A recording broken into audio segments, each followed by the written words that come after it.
Candlestick signal and pattern recognition allows an investor to much more accurately assess what the investor sentiment is doing to the trend or a price movement. For example, we can see the slow rounding trajectory in the Dow using the T-line kind of as a support area. It had the prospects of a rounding trajectory based upon days that even sold off closed back up to the T-line.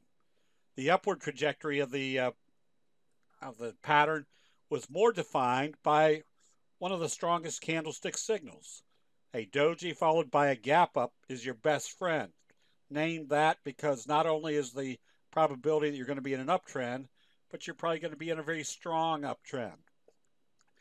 That whole assessment allows us to analyze that we're right here at a breakout level. If we break out with positive trading on the Dow, that's a good prospect that wave 1, wave 2, which is a fry pan bottom breaking out because of a very strong candlestick signal, is putting us into wave 3, which could be the same magnitude as wave 1. The same analysis can be done with the NASDAQ.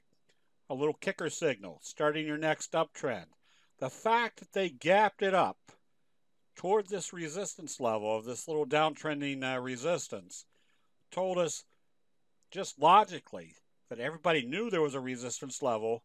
They were still buying going into that area, which was probably a good indication that they didn't give a hoot of where the resistance level was. The bullish trading today told us that that resistance level was not acting as resistance anymore, that we were also now in a potential wave 1, wave 2, wave 3, with wave 3s being the same magnitude as this previous uptrend. When we know the overall direction of the market, it allows us to take advantage of the bullish patterns, provided that we don't see any prospects currently of a huge sell-off in the market. That makes the bobble pattern a very easy, high probability trade setup. Bobble pattern is nothing more than a strong price move, again, coming off our hammer signal in the oversold area, comes up, this trend hits the first resistance level, the 50-day moving average.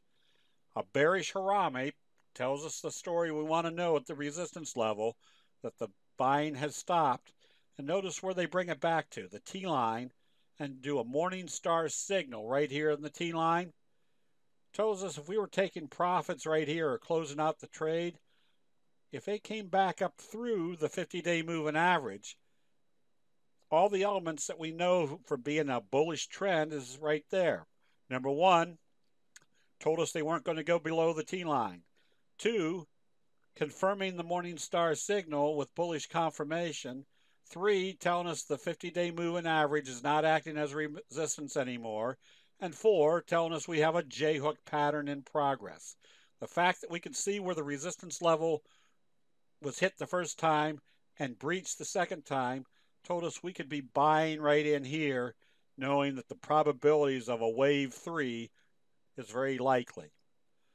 Using this information constantly puts the candlestick investor in the right place at the right time.